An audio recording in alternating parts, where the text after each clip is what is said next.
I'd like to call the Tuesday, October 27th meeting of the Municipal Airport Authority to order. Can you guys hear me? Give me a thumbs up if you can hear me. Okay, thank you. Thank you. Okay, good. First, I want to welcome everybody to this joint meeting with the PEC and the Municipal Airport Authority. We have quite a few guests online, and I thank you for attending. Going right into the minutes, or excuse me, into the agenda, we're going to approve the airport vouchers totaling $67,865. Are there any questions? Motion to approve. Okay, there's a motion on the floor? Second it. Moved and seconded. If there aren't any revisions, minutes will stand approved as printed. Or excuse me, the vouchers. Sorry. We'll do a roll call on that. Okay, roll call vote. Egan, Aye. Cosgrove, Aye. Lind, Aye. Lynn. Aye. I'm so sorry. I'm kind of out of order just because, isn't that crazy? Want to do the minutes? Now we don't have minutes. Oh, okay. So that's why I was out of order. All right, never mind. We're gonna, number 2, approve the individual voucher of Mead and Hunt, $69,642.14. Are there any questions? It's number 3, right? Yeah. Motion. Okay, Are you amended? yeah, they're amended. Okay, sorry. Thank you. Okay, it's been moved. Is there a second? I'll second it. Okay, it's been moved and seconded. Roll call vote. Egan, Aye. Cosgrove, Aye. Lind, Aye. Lynn. Aye. And by the way, General Haugen is not here. He's in Bismarck at a meeting, but I've talked to him prior to the meeting. So right now we're going to review the AD case study, the most recent AD case study with Linda Franco on the line. And if anybody needs a copy, we have some extra copies in the room. Linda, can you hear me? Wonderfully, thank you. Can you hear me okay? Yes, we can. Thank you very much. And thank you for being here with us today. So Thank you for having me. yes, so I'll turn it over to you. Great. Well, thank you.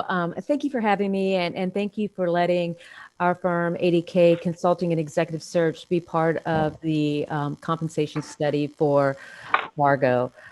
Just a little bit about our company. Our company has been in existence for a little over 17 years, and principally we got started in the airport industry. So we have done recruitments over the years for the airport industry, well over about 300 recruitments at principally executive level positions, but also middle management as well. Currently, there are 80 airport CEOs across the country that have been placed by ADK.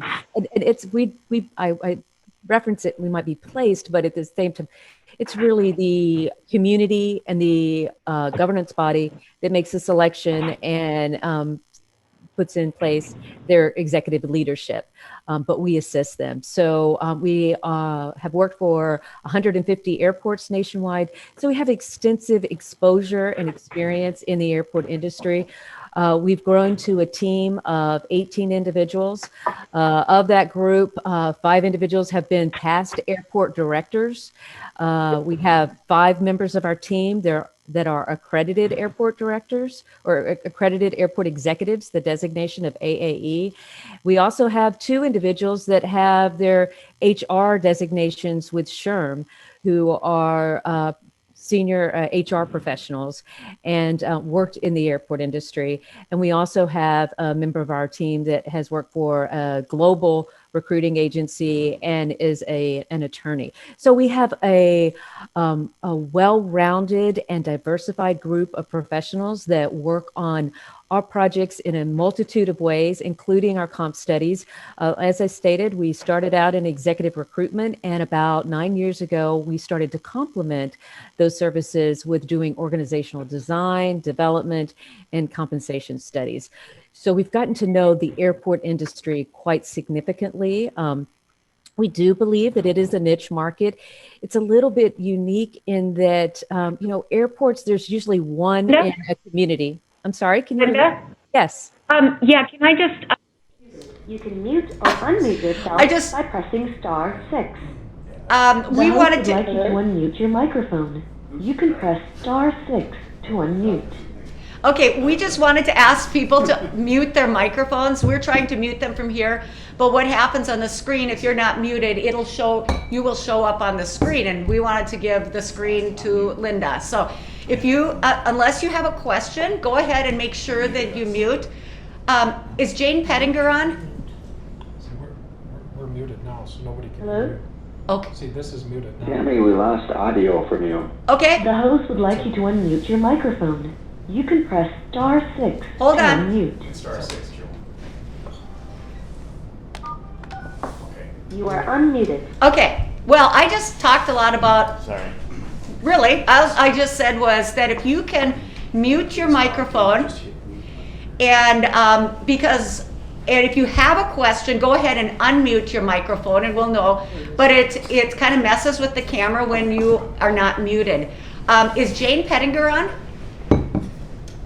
Okay, so go ahead, Linda. Thank you very much. I apologize to everybody for the technical issues here. All right, go ahead, Linda. Thank you. You're welcome. No worries on my end. So just wanted to give you a little bit of background about our firm. And, we have been doing comp studies for a number of years.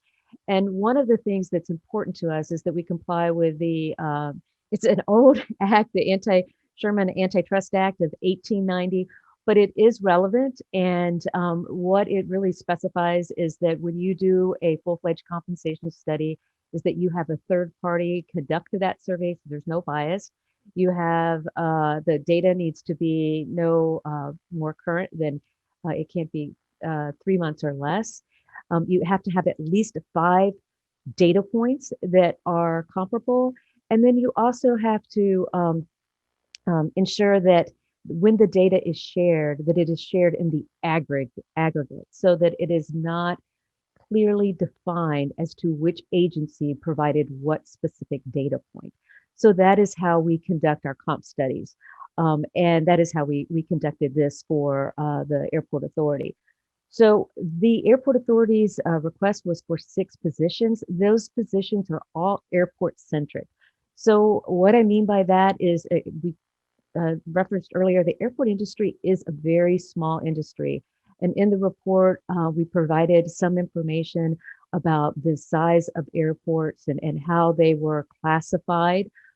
There are really a little over 400 airports that are commercial service airports. And of that group, the top tier is the 30 largest airports. And then there's about 32 medium hub. There's 73 small hub airports. Fargo Airport is a small hub airport. They meet they're right at that threshold between a small and non-hub airport. And then there's a larger group of non-hub airports. There's about 260 of those. Of airports that have greater than 200,000 enplanements, and that's kind of a benchmark that airports look at because that's a population size, and there's always challenges with air service and having that level of service to meet your community demands. But of airports that are greater than 200,000, there's only 188. And so that's what we, really look at when we say the airport industry is a niche industry. And to have leaders in that industry and have individuals working in that industry, they have to have a multitude of skill sets and exposure and understand things maybe that are not necessarily dealt with in some of the other industries or communities. There's different governance structures that own and operate airports. The larger percentage was cities and counties. For commercial service airports, that is trending more towards now establishing airport authorities. Even recently, there's one that is underway up in at Cherry Capital City Airport up in Traverse City. Michigan, and another recent one that transitioned to an airport authority was in Grand Rapids, Michigan. So there is a trend to go towards governance of an airport authority.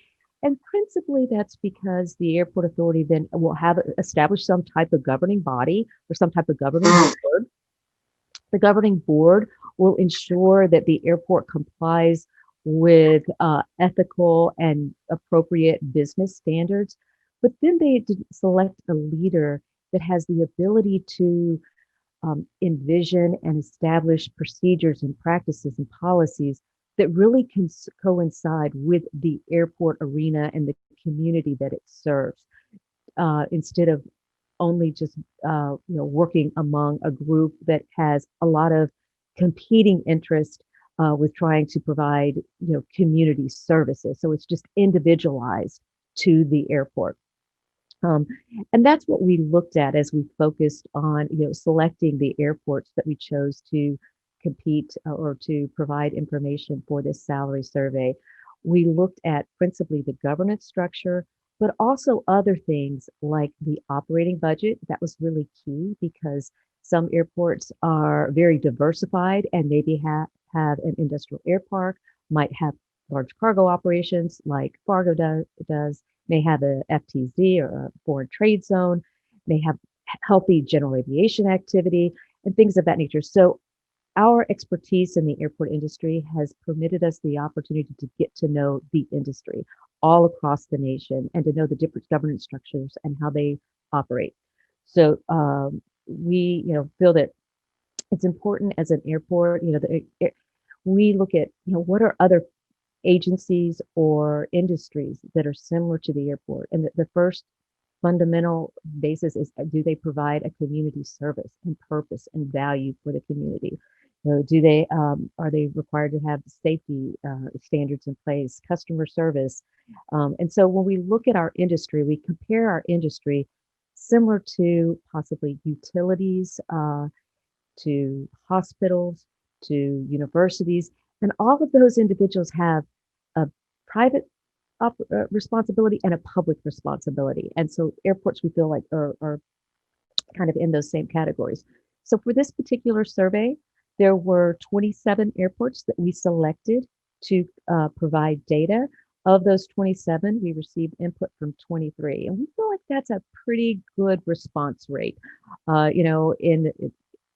People get busy, and sometimes people have the opportunity to respond. Of course, we did this at a time when our industry's been hit pretty significantly with COVID, and our priorities have been modified somewhat. And so some individuals were not able to respond, but we felt like we got a really competitive response rate. 19 of those airports that responded were airport authorities. 2 were operated by a city, 1 was operated by a county, and 1 was operated by a port authority. And those airports that were selected, principally they were selected because they may have been close in size of emplanements or complexity, or they might have been in the region as well. So those are the ones that we received data from, and that is detailed in the report. There are a couple of graphs that I wanted to mention that are in the report just to kind of help you understand a little bit more of why those are provided for you. One of them is and I'm sorry, I'm turning to that page now. If you have the report in front of you, it's on page 10, right? And so we showed the governance, but we also showed the revenue per employee ratio. And really the value of this is just to reflect for you that Fargo appears to be an airport that is operating very efficiently in comparison to its peers. And how we arrive at that is we use the operating revenues and divide that by the number of staff members that the airport has.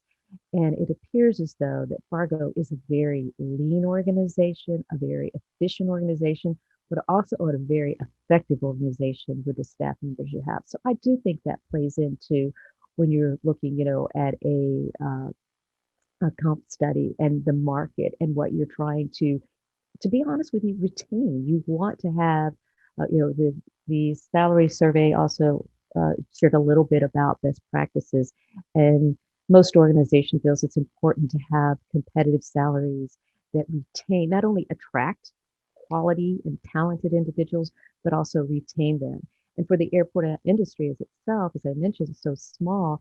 One of the things you want to ensure that you're protecting yourself against is sometimes larger organizations, airport directors and leaders. It's not just airport directors; it's people within that have a goal or aspiration to be in the airport administration.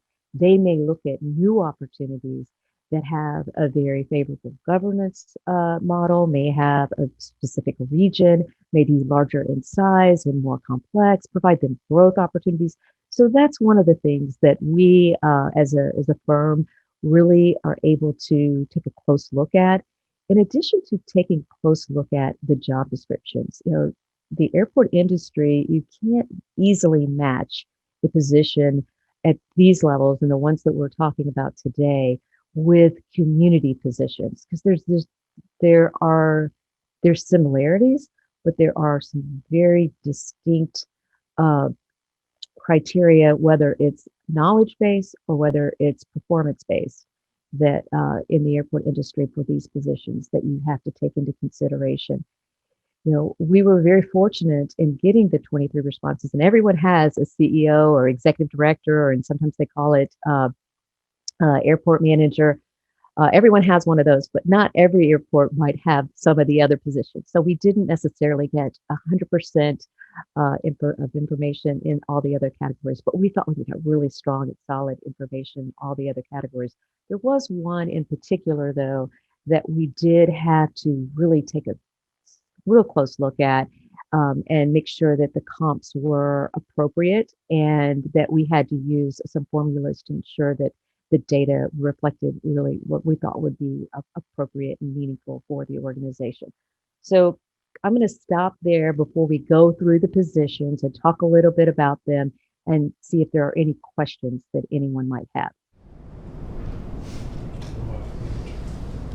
Anybody got questions? No questions.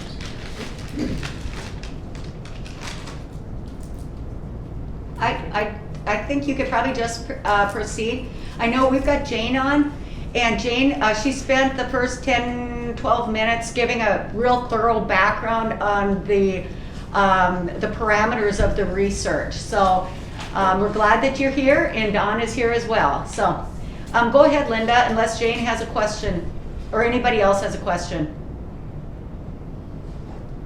This is Jane. I'm good. I did hear the introduction. Oh, perfect. Good. Thank you. Great. Okay, wonderful.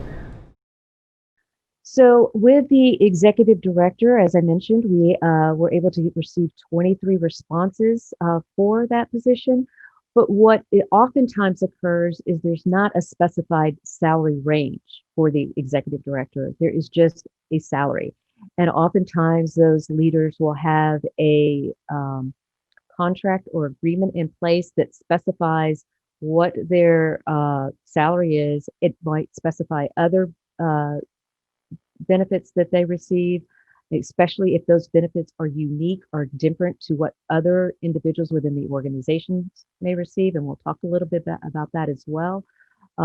So most of those airport leaders have some type of agreement in place when they work for an airport authority, and they don't necessarily have a salary range. So they just gave us a data point. And so we feel like the most meaningful information from that is not necessarily those that did provide the salary range, but is the information we received from those that provided the salary. So with that, the average salary for the 23 airports was $189,650, and the median salary was $197,296. So that is what we felt like meant, was more meaningful to you as a company versus the salary range. The other thing that's important to note is that 8 of the 23 airports also indicated that in addition to a base salary, that they had some type of additional compensation. And that is not necessarily a benefit like and it's not a benefit like a vehicle allowance. It means that they have performance pay, performance pay that is based on, in some instances, it's specialized criteria they may have formulas or um, uh, measurements that they use to determine what that is. And in other instances, it's just a flat rate. In one instance, we found an airport, and it was only one, that the incentive pay could go up to $50,000 a year, which is pretty significant. And I don't know if they paid out at that level, at the $50,000. I do know of multiple ones that have paid out at around the $20,000 to $25,000 range within that group of 8. But that is not included in we did not add that salary to the average of salaries. So just so you know, the average of salaries is base pay only, does not incorporate that incentive pay. In addition to incentive pay, most airport leaders will be provided a vehicle, or they will be provided a vehicle allowance. And we provided that information in the survey as well as the kind of the range. And I think also how many airports did that. So of the 23 that responded, 20 of those airports, in addition to the salary, also provide a vehicle or a vehicle allowance. So that information is shared as well. Any questions about the airport director before we move on to the assistant airport director? And I'm just going to move through these unless I have questions. Linda? Oh, sorry. Linda, I just had a quick question. I just wanted to make sure what you just said in the last 5 minutes, I think is very important, because the salary range does not include any of the extra bonuses or other like allowances, correct? You're correct. It does not include this. The average salary that was identified is only base pay. When you look at a package, salary is one aspect, and then so traditionally 20 out of the 23 also had vehicle allowances, and only one had some sort of bonus, but several had a bonus package. So that I think is important, because that's more, if you've been in business like many of us have, that's more of a business model than it is really almost a government model. Is that correct? I would agree that you will see more and more airports going to a business model overall in a lot of aspects, and pay for performance, not time in service, is definitely something that you see most often in the airport industry, as well as I indicated, incentive pay. Sometimes incentive pay is adopted for the airport across the board, and there's various levels of what percentages you could receive for incentive pay, and sometimes it's only for the airport director. I did include on page 11 of the report is the various airports and their information about which airports by alphabetic letter, which provided incentive pay. And yes, 8 of the 23 provided incentive pay at varying degrees. I mentioned only one, and it said they just gave us a blanket. The incentive pay could be 0 to 50,000, and that's a pretty wide range, and it's a pretty significant number. And like I said, I don't know that they've ever paid out at that 50,000, but I do know of airports within that 8 that have paid out at the 20 to 25,000. So just wanted to share that as well. So Linda, on the page 11, I can find 5 of the 8 you're referencing that indicate there's a bonus or a performance-based type of item, but I'm not finding 8.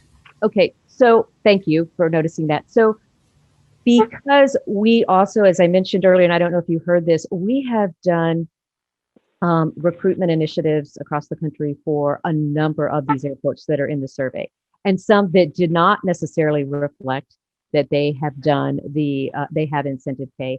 We assisted the airport in the establishment of the agreement for the airport director, and we have knowledge that that airport director has incentive pay. It's in their agreement, their contract for employment. So that is possibly why the difference in that.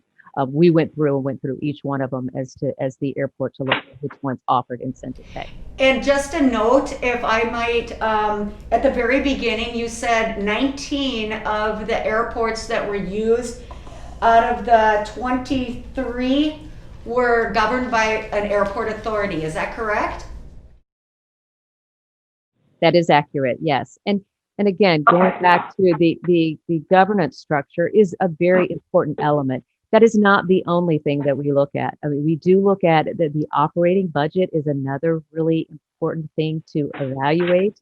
The operating budget for Fargo is about $7.7 million in revenues, and they have 26 staff members. So we look at operating budget, staff members, complexity of operations, whether they have an industrial air park, whether they're a foreign trade zone, whether we look at a lot of those things. And again, we do that because it's of our exposure and experience in the industry, just like we have enough knowledge and exposure in the industry to know which airports do provide incentive pay.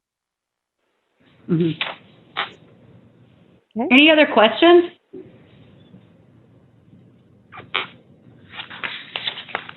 Okay. With the assistant airport director, and the numbers are kind of with each one of the individuals, how many respondents. We had 22 that actually do have an assistant airport director. And and many of those, unlike the airport director, many of those do have ranges for the assistant director.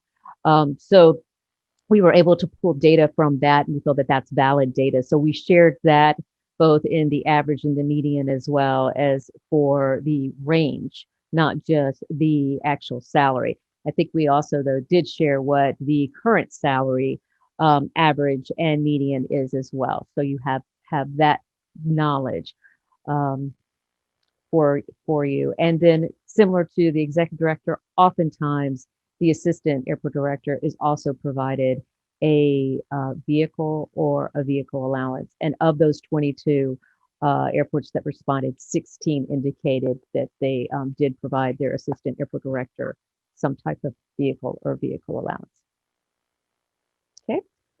So the next position is an airport operations specialist. And again, that is a kind of a niche position. Most of the individuals in that role are pursuing a career in airport administration and hope to one day elevate to become an executive director for an airport.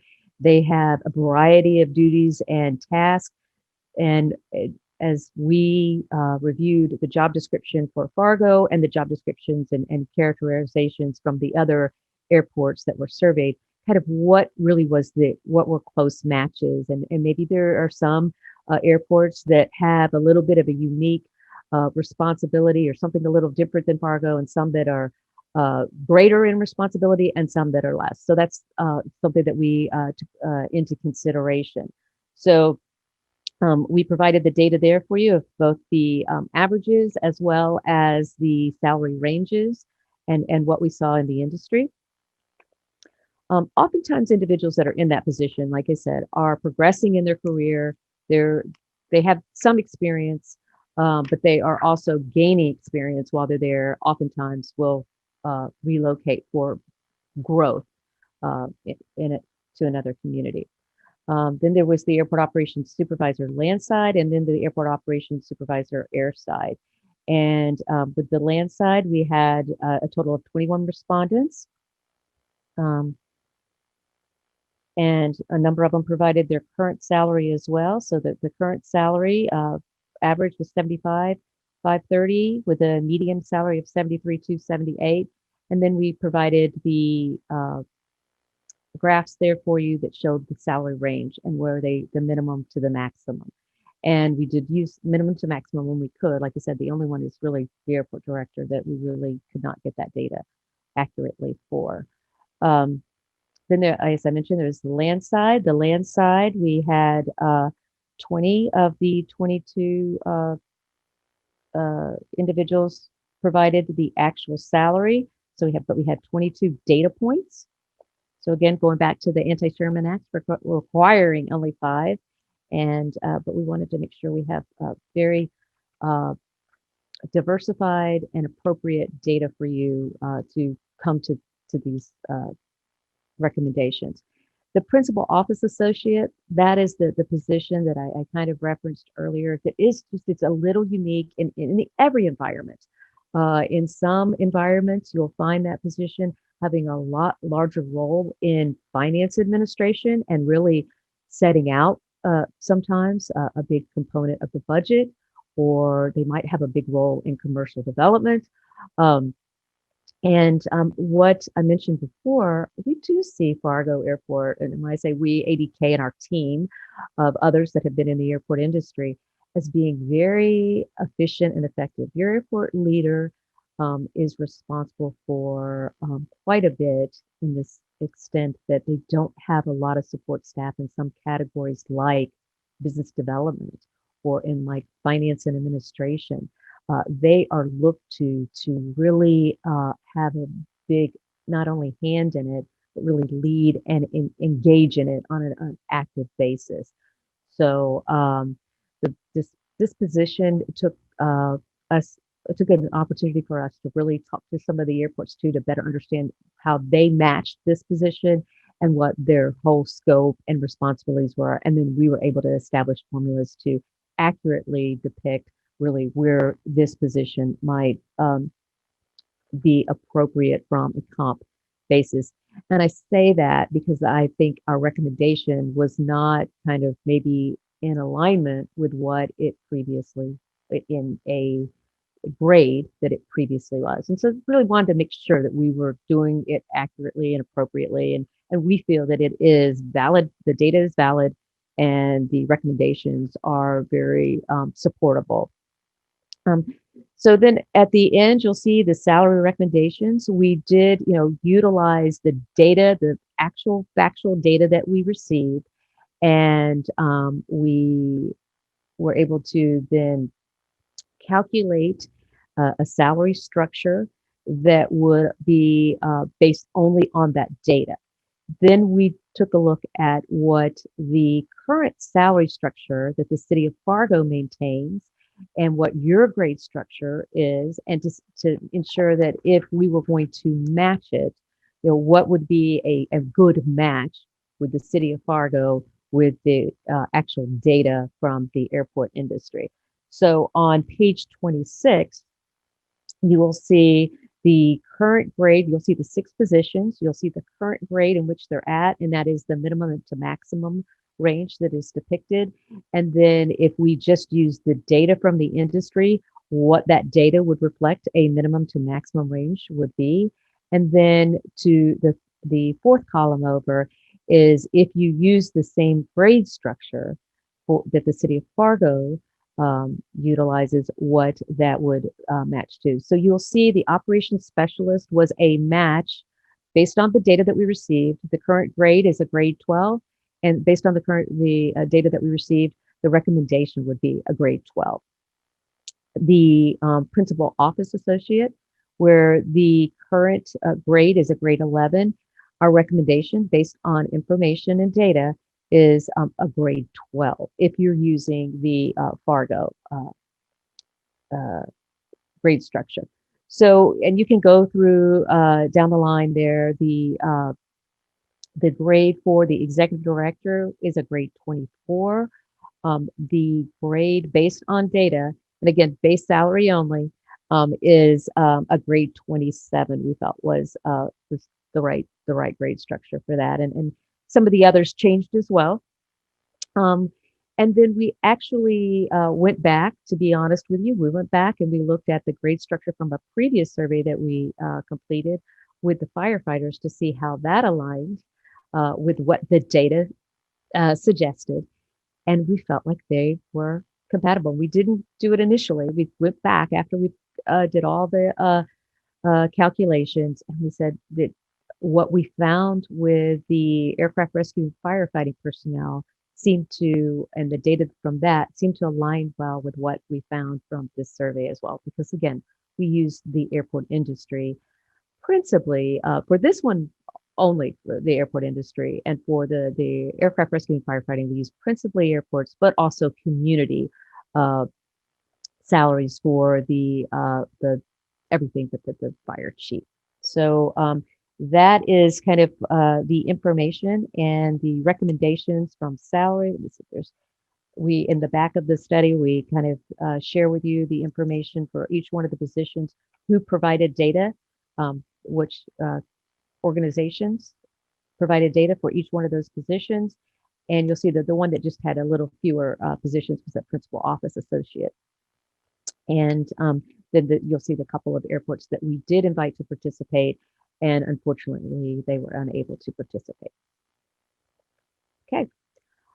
I think I've concluded my review of the materials, but I imagine there are a few questions. I'll open the floor to questions if anybody would like to ask.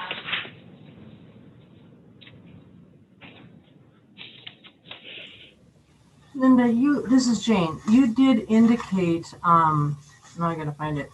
For the principal office associate, you talked about the fact that one could very reasonably utilize community data for that particular position.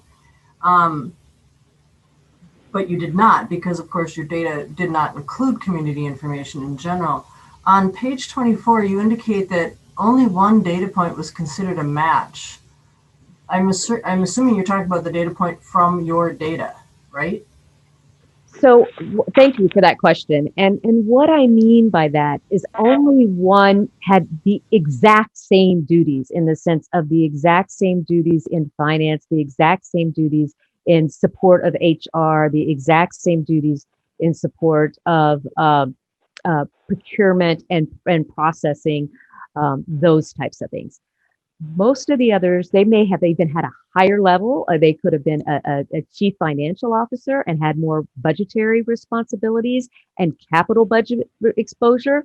And some of them had a lower match where they only did, supporting the airport authority board and they're doing their meeting minutes or calendar management or things of that nature. So there was a range, and there was one that had just it checked all the boxes, but there was a range.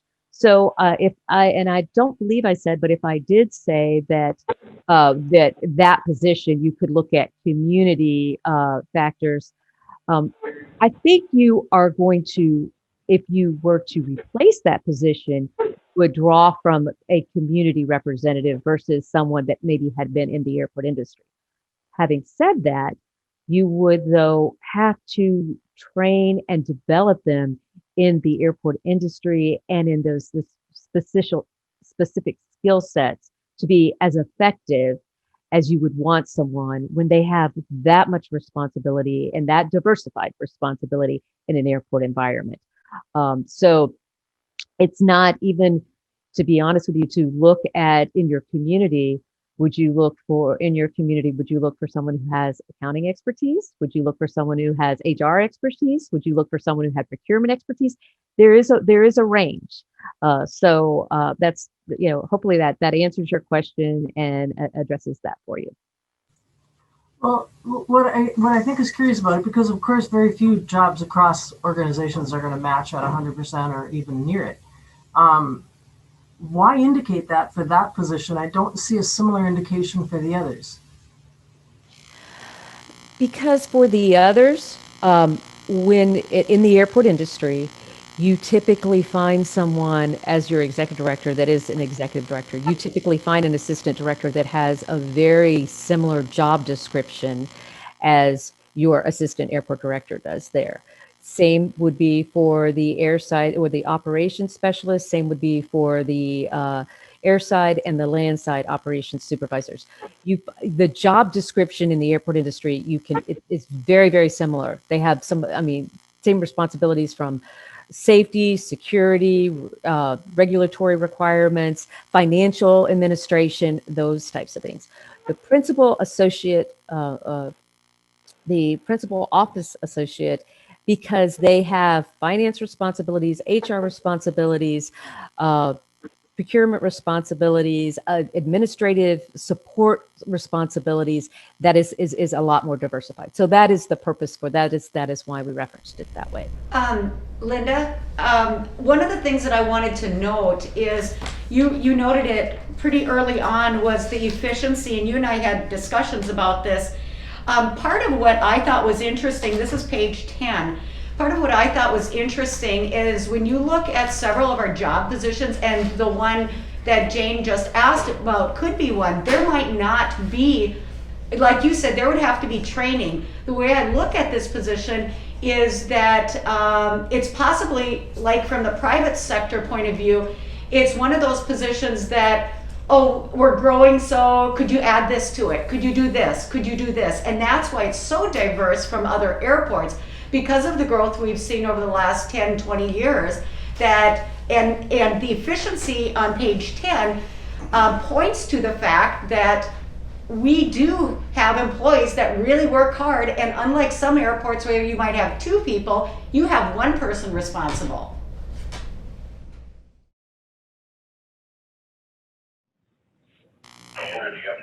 That is very accurate. In most instances, you will find at least 1 to 2 individuals that are at airports of similar size that are dedicated to financial responsibilities solely.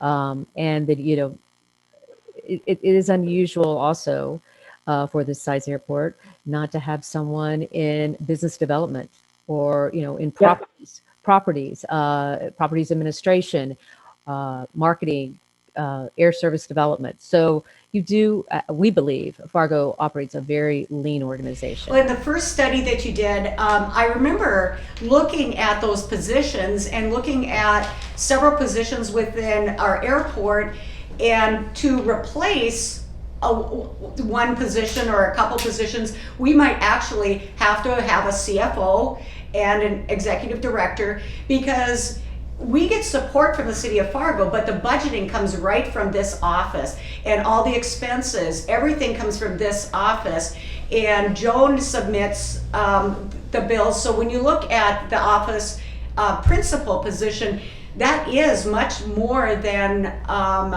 just the office principal. And I say that because I think it's a compliment to our staff. They're just tremendously very effective, but also with reality, we have to look that, you know, we have to plan for the future as well, and know that maybe when or if someone retires, we might, and we don't have to address this now, but I think we might have to replace 1 person with maybe 2. So I just plant that seed, because I think that's an important, as I pass my term, as others pass their terms, we're gonna have to look at the reality that we have to keep up with the market as well. And because we're just very fortunate to have employees right now that are great multitaskers and can do multiple responsibilities that maybe at another airport they don't. They wouldn't, I should say.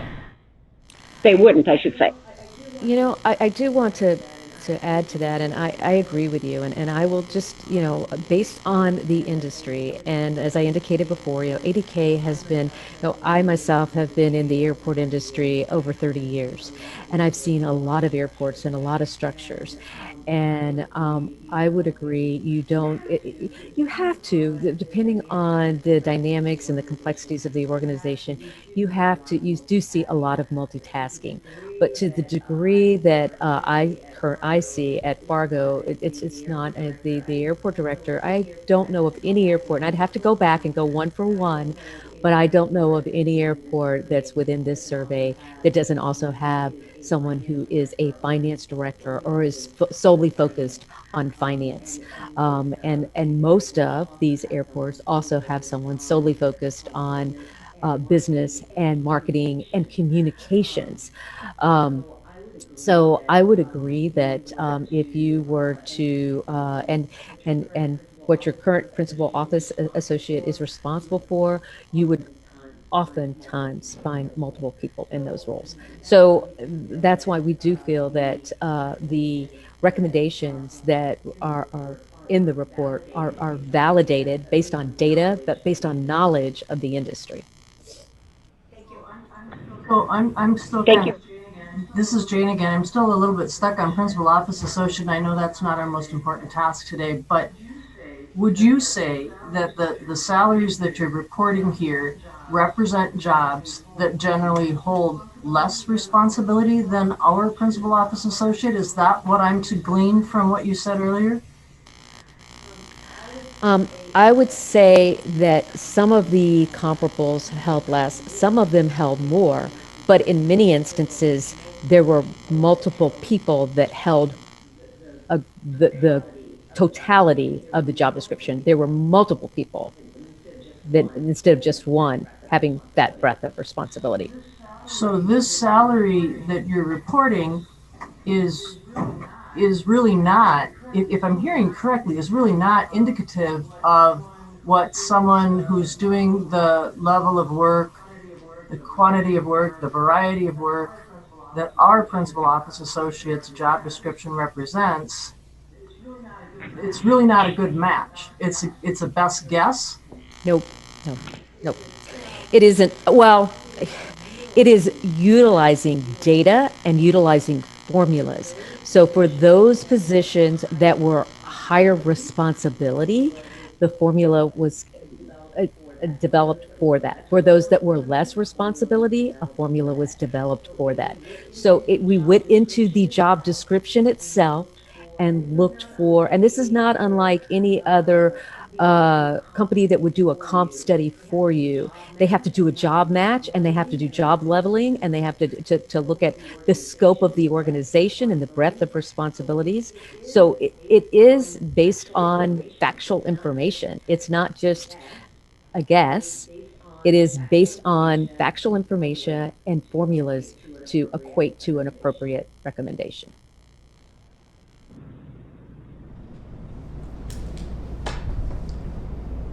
Any other questions? And anything else? Any final comments or input from anyone? Going once? Going twice? Linda, thank you so much. This was very, very helpful. I really appreciate all the time and the effort and the professionalism and the study.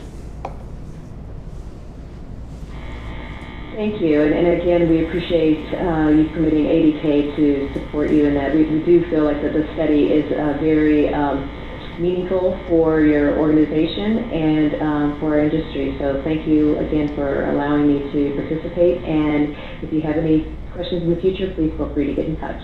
Thank you very much. All right, I'm going to sign off now. Okay, sounds good. Thank you. Jane, do you have, should we kind of talk about what's from here? Or should we do that off, not in the meeting? Well, it's, according to the recommendations on page 26, their numbers, are a match to the current grades with like no change needed on only one position.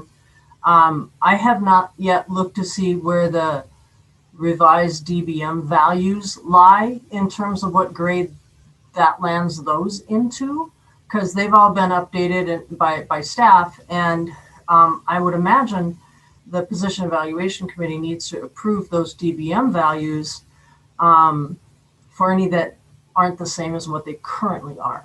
So if the DBM values came out the same as what page 26 looks like, operations specialist would be fine where it is, but all the others would need action by the PEC.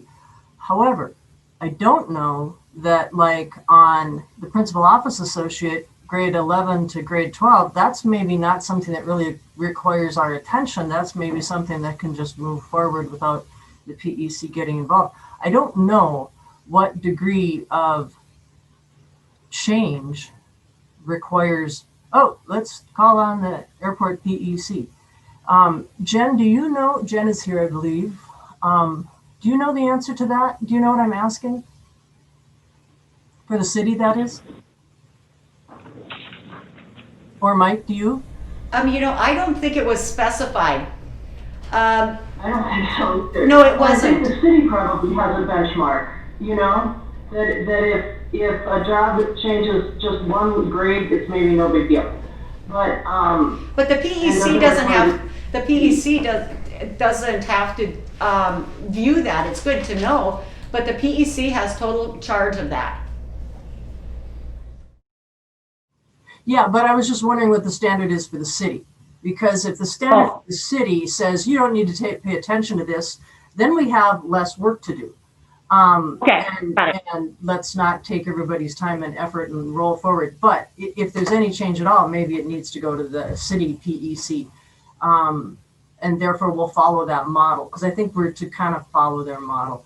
But we clearly have work Don to do. is here. Sure. Don So, is here and he wants to make a comment too.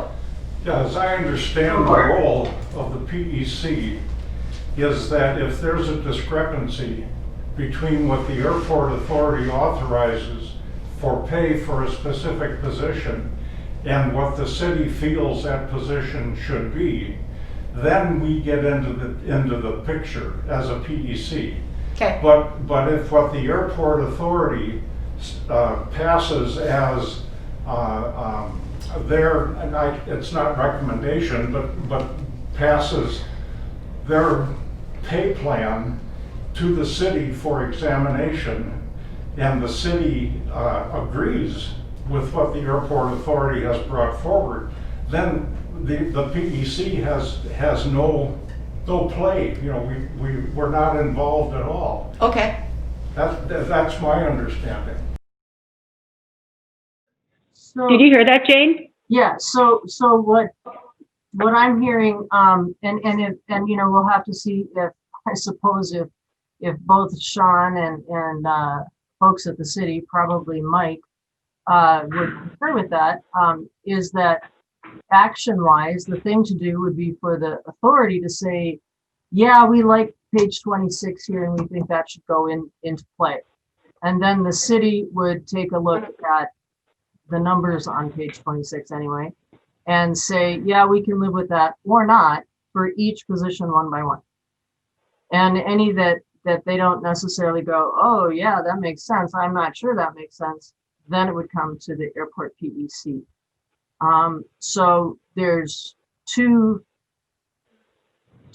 things that have to happen before my group jumps up and carries the sword, and that is the authority needs to make a decision, the city needs to concur or not, and then we go from there. Madam Chair, Yes. this is Rick. I guess Yes. my question is, didn't we sign a memorandum of understanding that removed the city directly from this transaction or communication? Isn't that why the airport PEC was created? Yes, that is very true. The city's got nothing. The city has nothing to do Yes. with this. And so, Jane, I guess my question to you is, why are you deferring to the city of I'm Fargo? not referring to the city, I'm just thinking, you know, if their PEC operates in such a way that they don't look at something that doesn't really change, they just roll it forward, then we don't need to look at something that hasn't really changed, i.e. the operations specialist. But if like when you look at a 2-point or a 3-point grade change, which most of the rest are, not all, then for sure the airport PEC very likely is going to need to take that up. But I don't want to have the airport PEC act on 6 positions if we only need to act on 4. We don't need to go through the I don't want to say rigmarole because that sounds demeaning, but we don't need to bother the employees nor the execs nor anyone else if there's agreement before we even start on something. We certainly could take up all 6, but one thing to keep in mind is that unlike everyone else in the room, my committee is not paid. We do this because we're just good folk. So I don't want to burden them with more than what's absolutely necessary. We're not paid either. We just want to do it right. And the MOU states that the PEC is responsible. I think the third piece of information is that you had asked all our staff outside of the executive director, you asked them to relook at their job descriptions and do the DBM for each of them. So that's an important part too, because they put a lot of time and effort into that. So whether that agrees with the study, I think that's the third piece of information that we really do have to look, or the second piece of information, the study and the DBMs of all the employees outside of the executive director, and the vice chairman and I have looked at that, and we'll get that information to you too. Yeah, so first we need to look at that information and see where that lands people in terms of the current ranges that exist for each grade for the city. And if it's a total match, boom, good, done, slide that one forward. The ones that aren't a total match based on those DBM numbers, or if we as a PEC think that those DBM numbers are like, what? This one doesn't make sense to us, which is a little weird because we don't know the job, so there's not a whole lot for us to do. But as you know from the fire department ones, we did make some changes to what the chief had put forward. So we need to do that. We need to go through that step with at least some of these jobs. But if ones that just slide into the ranges and are a natural fit, great, cool, let those go. We don't need to mess with those. But I think what happens though is, as you heard the studies, the ARF employees, they were able to compare other government entity firefighters, but there's no comparison with city employees because of the depth and the level of knowledge and expertise they have to have it doesn't correlate. And so again, I'll go back to the MOU. The city has nothing to do with this. The PEC is responsible. And correct me if I'm wrong, but You're fine. But You're fine. No, the airport PEC is totally responsible, but we don't need to reinvent the wheel. The wheel's already invented, and if it fits, we'll use it. If it doesn't fit, then we'll say, yeah, make a new wheel here. But there's no point in reinventing something that already exists. I mean, they're using the City of Fargo pay grade in their study. Why wouldn't we do the same? we asked them to. they were not going to do that. But we asked them to because of the discussion. So to be honest with you, the previous studies did not. Because this was our way of showing, okay, this is the levels, which I totally agree with.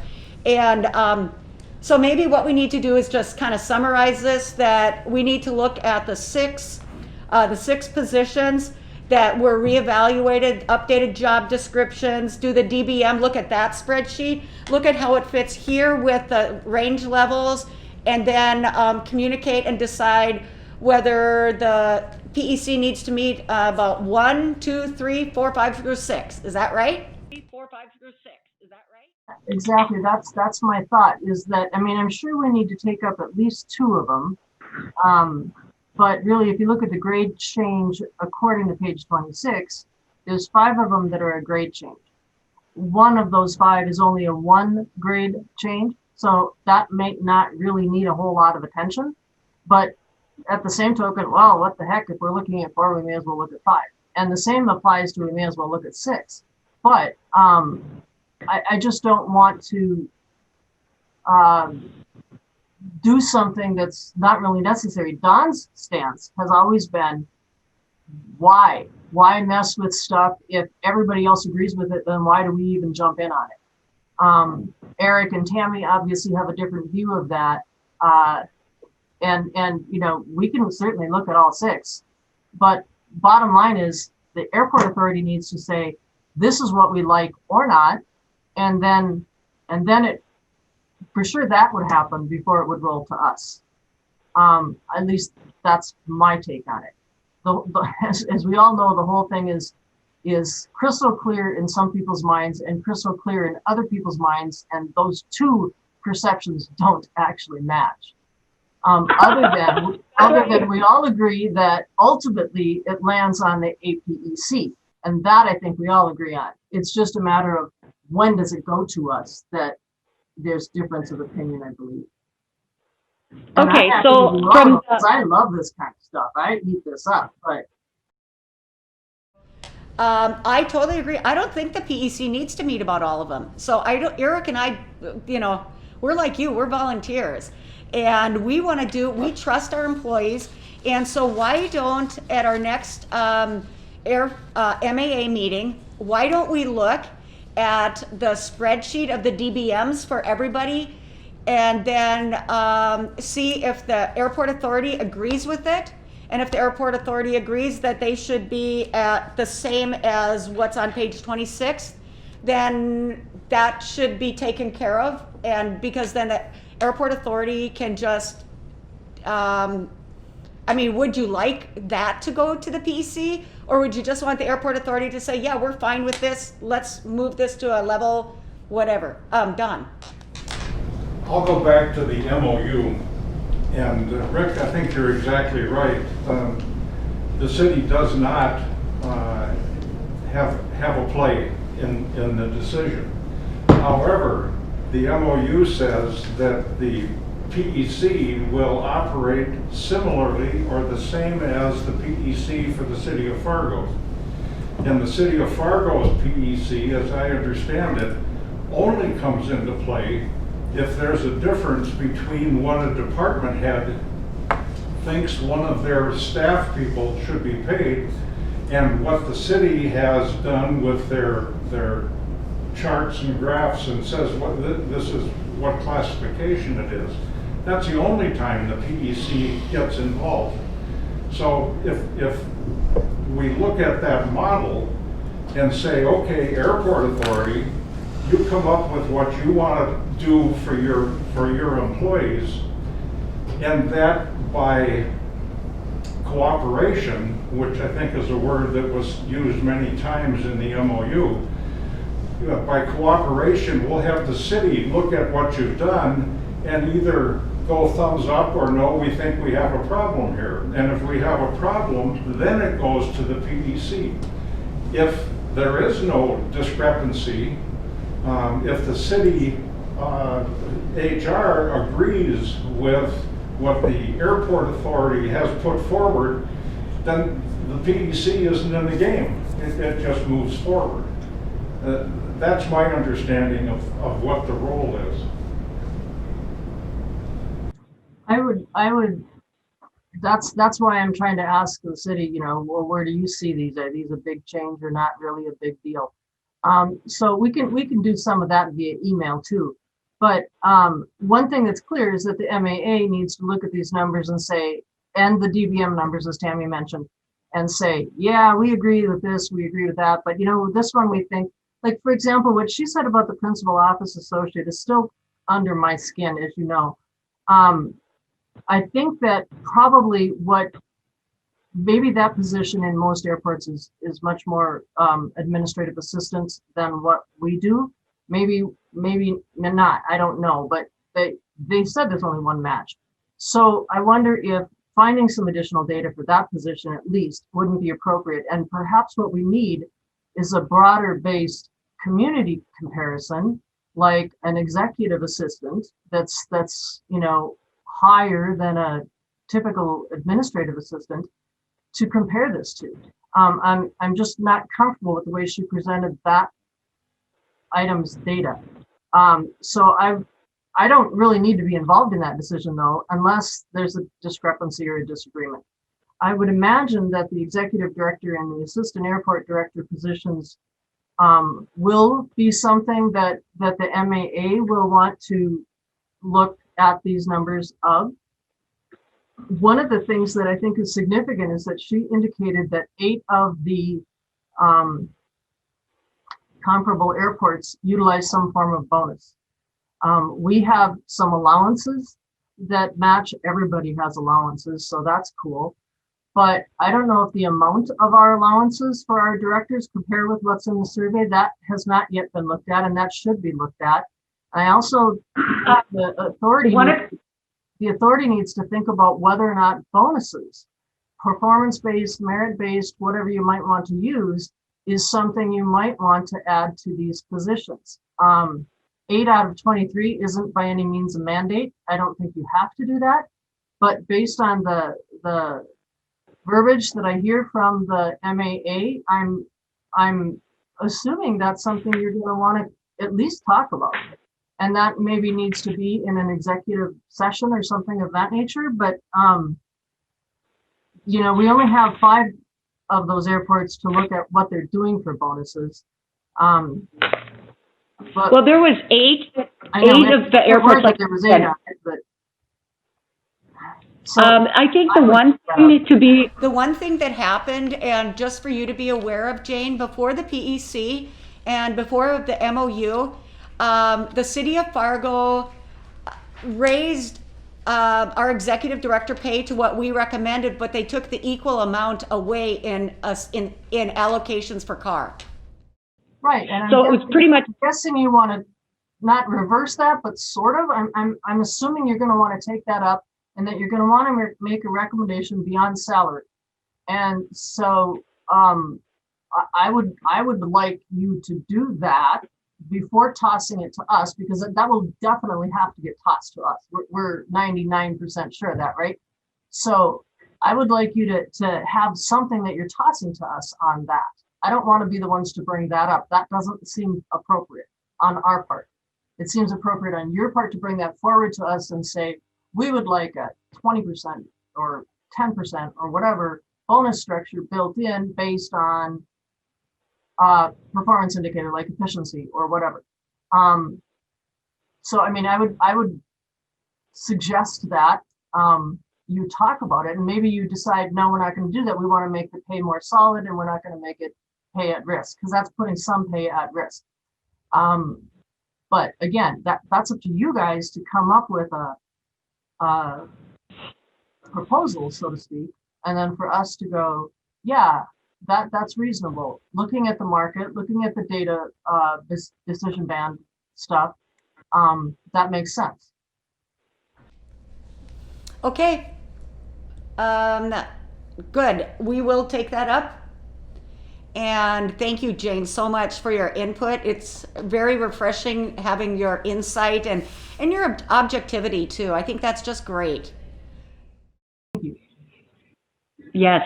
I'm Do you usually have really anything else? crap these days? So that's good to hear. My Okay. crap maybe isn't coming through yet today.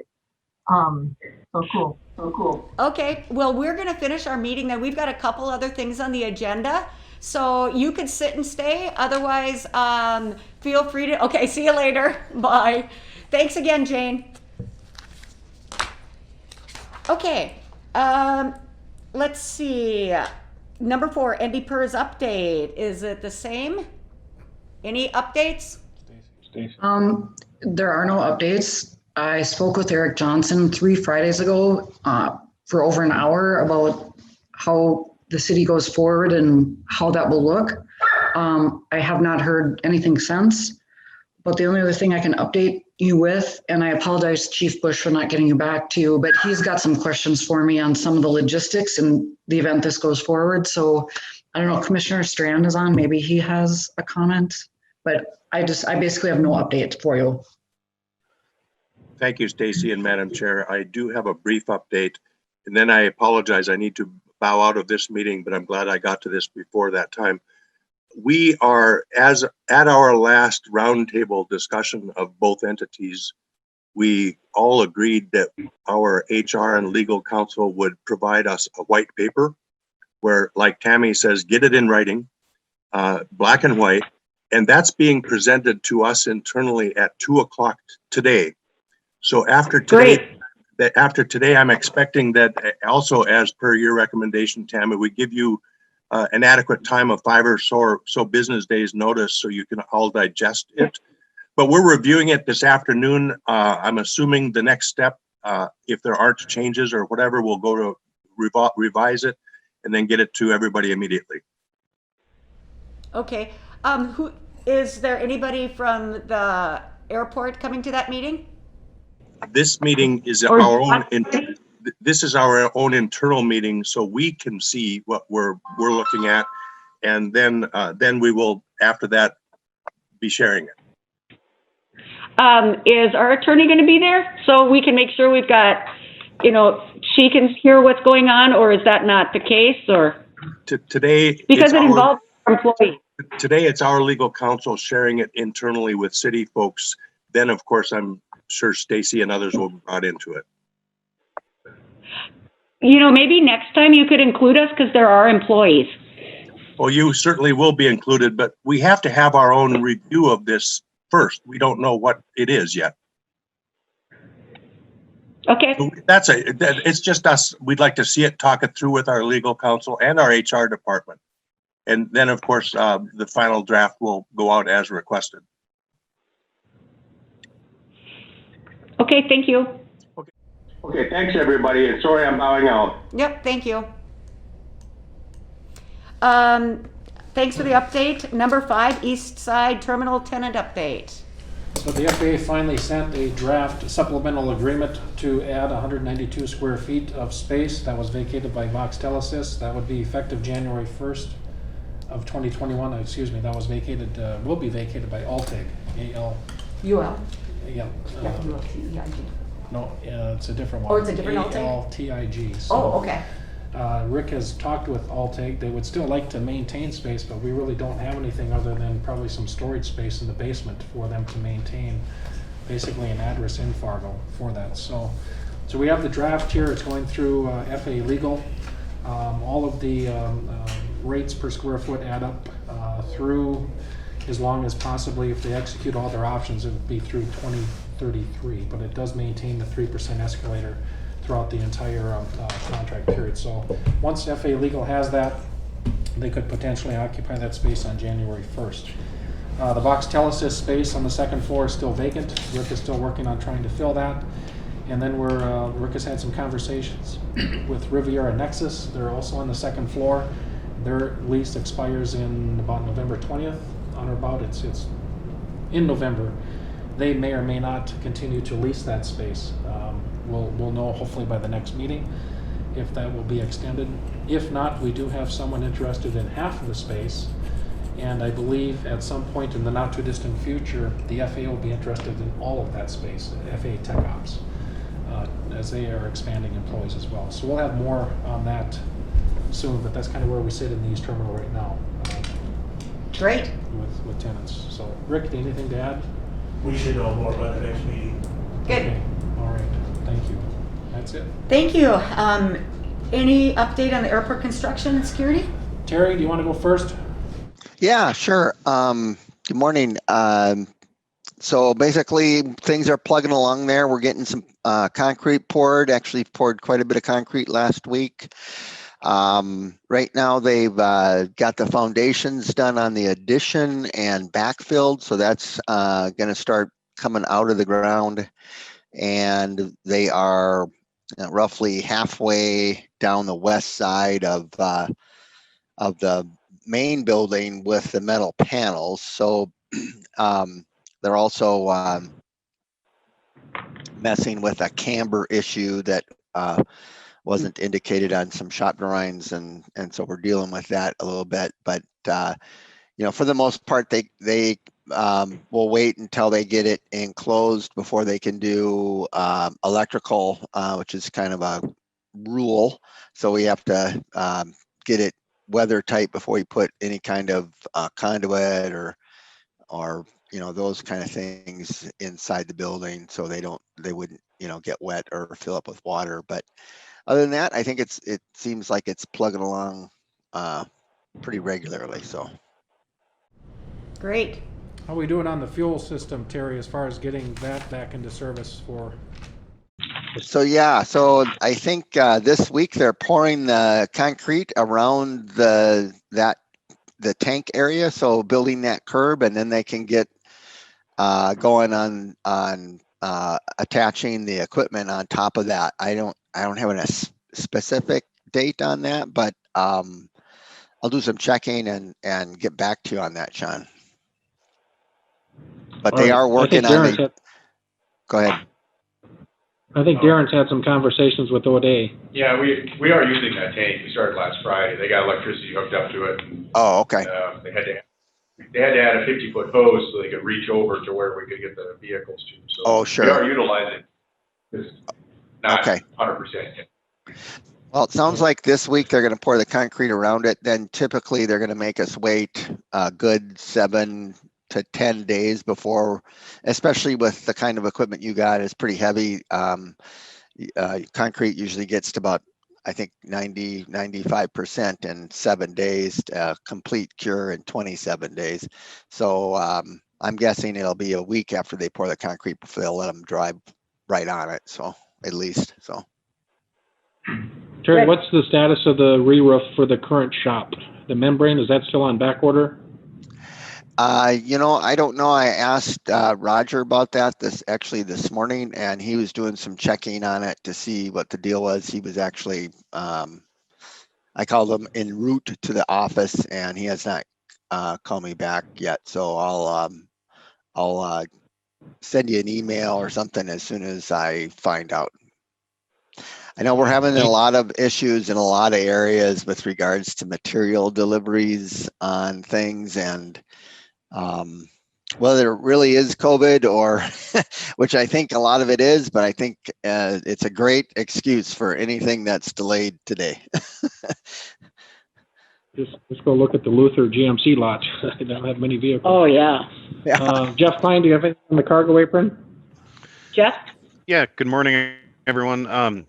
Yeah, on the cargo apron, Northern Improvement, I guess, is kind of in the home stretch here for the construction season, and I would suspect by early to mid part of next week, they'll have everything tidied up for the winter.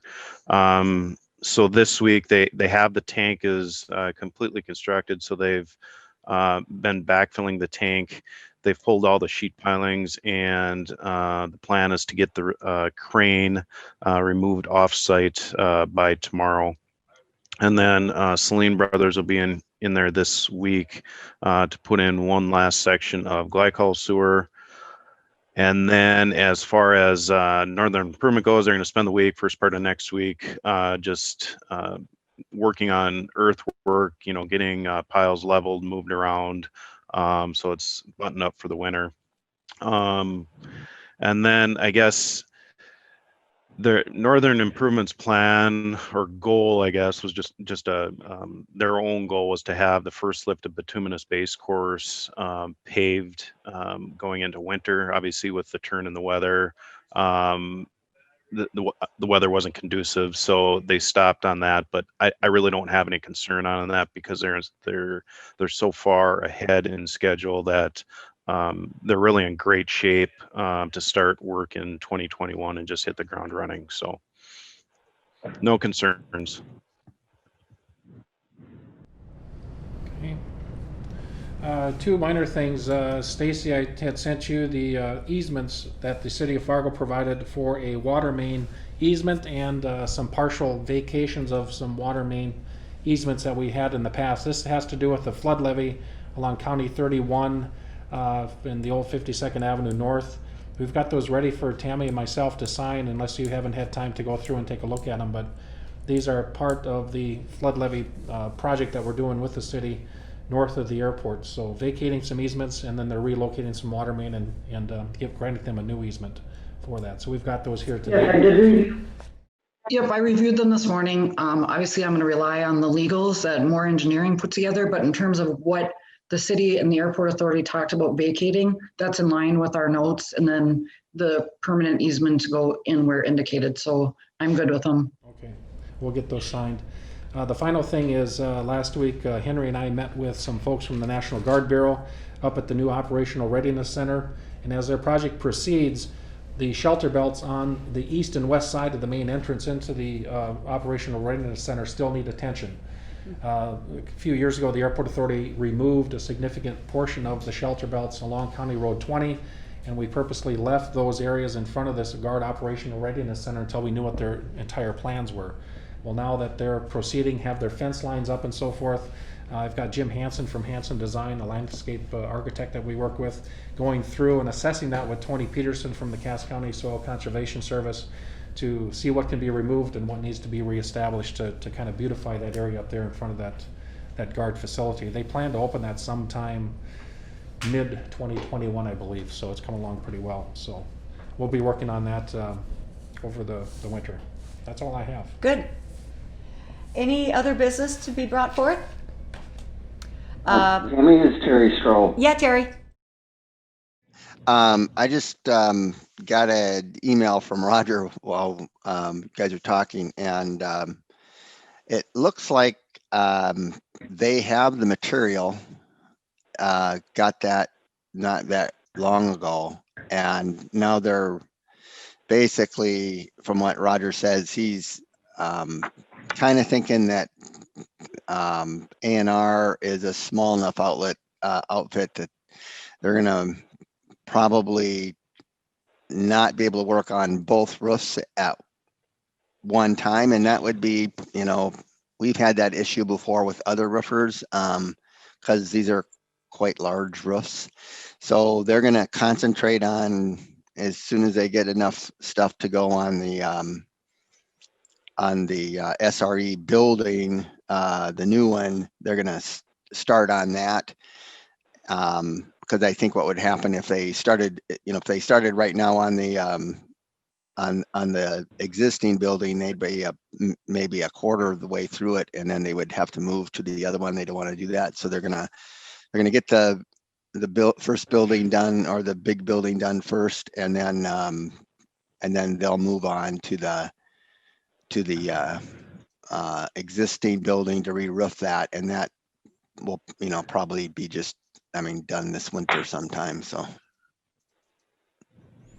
Sounds good. Sounds good. Any other questions, comments?